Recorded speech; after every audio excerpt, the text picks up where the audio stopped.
Narcchild. My name is Jennifer, and tonight I want to talk to you about some things that have been in the media and some things that I have been going through. If you have been here before, then you know that I am someone who has been in narcissistic relationships before, and so I'm here to support people who are going through it, who need to support people who are going through it, or who have been through it before, so that you know that your feelings are valid and that you're not basically going crazy.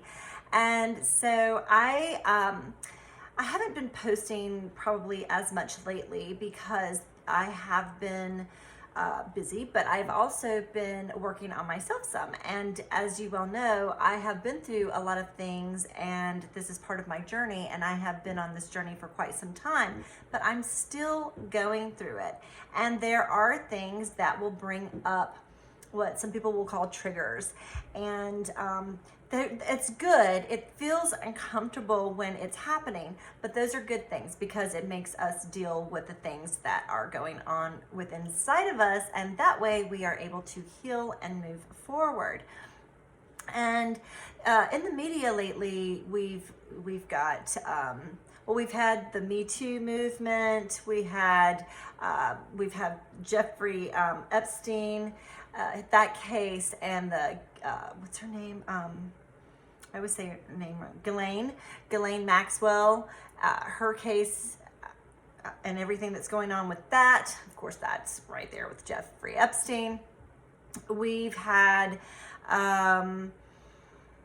what's the guy's name? I always forget his name. Weinberg, is that the one? And so I've got this book from Rose McGowan called Brave that, you know, I'm super excited about, and read some of it already, and also looked at a lot of YouTubes that she has been on and was trying to catch up there, and I am super impressed. But all these things that come up, I mean, over the years, somebody brought up Cosby to me earlier, and it's just different ones. But here lately, the Johnny Depp, Amber Heard, and then the Jeffrey Epstein and Ghislaine Maxwell, that's really been a lot of the forefront stuff that I've been seeing. And when I watch those things, I think it's interesting because it goes along with what I talk about a lot on my channel, and many talk about when they're talking about narcissism. Not necessarily NPD, because I am not somebody who can diagnose somebody with narcissistic personality disorder or even antisocial personality disorder. But these are some of the traits that we see in cases like this. And so I find them quite fascinating. And I find it fascinating to see how other people respond to the information that comes out. And when I'm watching some of it, sometimes it depends on what the story is or what's being said, but some of those things can trigger me even into a place that makes me think about. I was trying to explain it to someone. I was like, it's like I know this person that has been hurt in her past, but she seems like she's someone else now because I've been growing so much over the years. And I know that that person is also me, but I'm able to look at things so differently. And so sometimes when I'm seeing some of this stuff, it does remind me. And I'm like, wow, you know, I'm still that person, and I'm still growing. And these are good things that are happening because it's helping me to pay attention to how I feel and give myself the validation that I need, and to help myself. And I was talking to a friend, and I was saying, you know, throughout my life, with different people, I found myself protecting other people at all costs, even when I knew that they may say something bad or do something bad. I was still there to protect them for whatever reason. And I was like, you know, it's just who I am. And I was saying I never felt protected back. And that was very hurtful to me, that, you know, someone didn't value me as much and to protect me. And that because of the way I was raised, my whole life I found myself protecting different people for different reasons. Some small, maybe some big, but in doing that, they weren't protecting me and I wasn't protecting me. And I needed to pay more attention to protecting me and not expecting those people to protect me.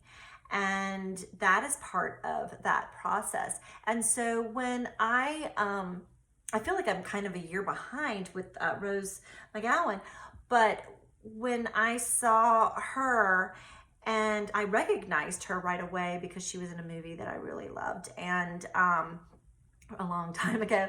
And I was listening to her story, and I had no idea that she was someone who came out and spoke out really big when, is it Weinstein? Weinstein. Yeah, because Epstein, Weinstein. Okay. So anyway, and then the fact that she had written this book, Brave, and I wanted to hear a lot about what she was saying, and I wanted this book right away. I understood her and resonated with her so much, and to see how much she's grown in such a short amount of time. I guess for her it's been a lot longer, but over the year, I guess I'm really seeing a lot of growth. And I love how she expresses herself through her, these are her words. And I just love how she expresses herself, and she speaks out and she tells her story. And this is something that, even I have struggled with. I do this channel, and I feel sometimes that I lose my voice because I'm afraid. I don't want to hurt people. I don't want to hurt anyone. However, I want to help me, and I don't want to hurt me anymore. And so when I'm speaking out, I'm helping myself, and I'm hopefully helping other people and giving them the courage, just like Rose McGowan is doing by going out and speaking out. And many of the other people who came out in the Me Too movement. But I mean, I love that. That's the name of her book too, is Brave. I mean, because it is brave. It is brave. And she's taking care of herself now. She's showing her strength and love for herself. And she's saying, look, I care about you. And I know that you've been hurt. People out there have been hurt too, but I can't always be there to just protect you. I need to protect me. And she's doing that by speaking out and writing this book and going out there and talking the way that she does and telling her story. It's her story. And no matter what anybody else wants to come back and say, some people will be, right there behind her, and then there'll be people that want to put her down. But it's her story to tell, and then they have their story to tell. And so, doing something like this, getting out on YouTube and talking about it and trying to help and support other people, you are also supporting me. And I'm also trying to support me by dealing with those hurts that still are there inside. I'm on the journey, and I have healed so much, but there are times when things come in and remind me that, whoa, wait a minute, I still have some healing to do. And face those things head on. And many of us don't want to do that. It hurts too much. Even, I talk about narcissistic personality disorder. I mention antisocial personality disorder because sometimes I mention borderline. But, regardless of who I'm talking about, there's pain. Everybody has had pain in their life. And if we don't look at it, and we don't deal with it and face it head on, it haunts us. It's just always there, haunting us, chasing us. You can't get away from it. It's just always there. And so we have to turn and face it. And it's very, very difficult to do that. And, in my lifetime, I have protected people that, had highly narcissistic traits or MPD, or just it could be even normal people that did some things that might not have been okay and even hurt me, and I didn't say anything because I wanted to help them. I thought that I could help them. I thought because I resonated with them and had some of the same pains and some of the same sort of experiences maybe that those people had in their past too, because they have been abused as well. I thought that I could help, and I guess in a way I thought they could help me as well. And and I got hurt more. It was just the people that I chose to be around, but for whatever reason those people wanted to hurt me. Were maybe and even like doing this channel, maybe I'm making them face something that they don't want to face. And I've kind of mentioned that before. I'm not doing it for that reason, but I can understand that that can trigger other people. And also if they have more narcissism and they're watching me, they may feel like I'm talking about them or talking to them and get angry and want to project that anger out towards me. But it's not about that. It's really just me telling my story and trying to take care of myself and heal through a process that's also helping other people, hopefully, to support them as well and let them know that I resonate. I resonate with a lot of people who've been through pain, whether they have narcissistic personality disorder, high narcissistic traits, or codependent, whatever it is, we're all people. And so I'm facing things, and sometimes it's uncomfortable. And when I do that, and as I was talking to someone about this, someone I trusted, I was saying, it pains me when I talk about it, when I think about people that I've protected or wanted to protect, and that I wanted them to protect me as well. But then when they hurt me, it hurt me so much more. It took it to a core level, and it made me realize, and even talking to this friend more so, realize that it's not about, granted, it's not okay for other people to hurt you and do things to hurt you, but it's making me face things that I need to face and do what I need to do to take care of me, and not put so much on someone else to do that. I can't put those expectations on someone. They have their work to do, and it's up to them and their journey when they want to deal with what's going on within inside of them, because we can't do that for other people. We can only do it for ourselves. And hopefully those people will take that time and face those demons, because honestly, they will chase you forever. So Rose McGowan and all the others who have come out, and the people that have come out, even with the Jeffrey Epstein and the Ghislaine Maxwell case, in all of those cases that we've heard about over the years, when they come out and they speak, they're healing. It's releasing it, because we bury it for so long, because it's not just one person we've protected by not saying anything, because by not saying anything, they're getting away with it. They're not learning. They're here to learn something, and we are not helping them along their process by not saying anything and keeping things quiet, even though it may be uncomfortable, and it might get somebody in trouble, and a lot of things may happen because of it. It doesn't help anybody when people stay quiet. It only allows things to continue and the demons to chase, and more pain to happen to more people, which then internally still hurts us, and we're all here on this earth, I believe, to learn and to pass things on, our wisdom on to other people and help other people. And it's okay to give compassion to yourself. And so, you know, I've been paying attention to these media stories. I find them fascinating.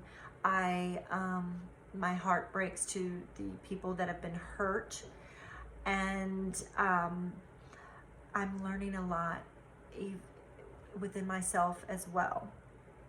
And some of it has triggered me, and I've had to go within some. And it's okay to sometimes say, hey, look, I want to go silent. I've said this before. And, you know, just take a break away from other people and be able to sit with yourself and ask, you know, why am I feeling this way? Why has this stirred this up inside of me? What is it that I can do to change that and release that? You know, do I go out and, you know, write a book and you know, out people? You know, that might be okay for one person. It may be, you know, that you do poetry or you journal, or you just say it out loud to somebody else or just to yourself. Whatever it is just acknowledging that you've been protecting people by saying nothing and hurting yourself by saying nothing. And it's okay. It's okay.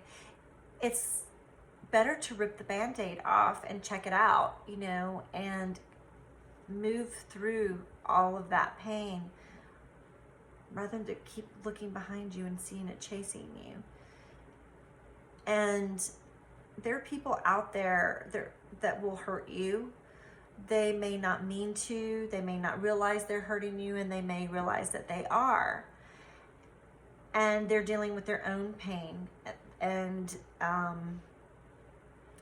it's okay to understand that they're dealing with their pain, but it's not okay to allow them to continue to hurt you, to say things that are hurtful, to do things that are hurtful. And so you should speak up. And so my channel is, it really is me being real. It's uncomfortable a lot of times, but I'm just trying to share what's going on in whatever moment. And this is something that I just got back from being with someone and going through some things for myself, and really pinpointing some things that have come up and made me really think about some things, and try to figure out what's going on and releasing that. It's part of the journey, and I want to continue to heal, and I hope that you know that I care about you no matter who you are. If you've been through any type of abuse, you didn't deserve it, and I certainly don't think that you deserve it. I think that everybody is worthy of love, compassion, and your voice should be heard. You don't need to be silent. You don't need to hold that pain inside anymore. You may think that you're protecting people, but you're not. You're actually hurting yourself and possibly even hurting other people, and not allowing those people to grow and face what they need to face. So sometimes the truth is, it is painful. And someone was like, if you're a true friend, then you would say the truth or whatever. But then there's so many people that get mad, and you're like, I can't believe that person said that. But it is true. I mean, you should speak up if something's bothering you. You don't have to be ugly to people, but if sometimes people don't even realize that they've done something to hurt you, because it might be the way they were raised and they just don't recognize it. And so when you speak up and you say, well, look, this bothers me, and other people may not have said this to you, but I want to say this to you, because also you may respect that person and really want to still have a good relationship with them if possible. And it's okay to do that. Now, if they decide that they want to get mad and go off and, you know, hurt you more or whatever, then you need to pull back, take care of yourself, let that person go and take care of themselves. And when they're ready, if they want, they can come back and the two of you can hopefully, you know, as far as friendships and different things like that, work things out. Now, if you have been in an abusive relationship that has patterns, then it's best to just do what you need to do to take care of yourself and move forward. But it isn't always about looking at the other person. And I've said this, and I know many people say this on their channels. It isn't about saying this person did this and this person's this way and they're a bad person, because we have to do the work on ourselves as well to be able to heal and move forward. And so anyway, I have been doing some healing work on myself lately, and some of these things that I'm seeing on TV have triggered me in some ways, but I am welcoming that because I know that it's things that I need to face, look back on in my past even, and just work those things out for me to be able to move forward and be a better person, you know, be a better version of myself. And I owe it to myself. I owe it to the little girl that I once was. I owe it to my friends and family, but most of all, I owe it to myself, and it's okay, and it's okay for you too. Until next time, this is Jennifer. I hope that you will subscribe to my channel so that I see you again. Bye.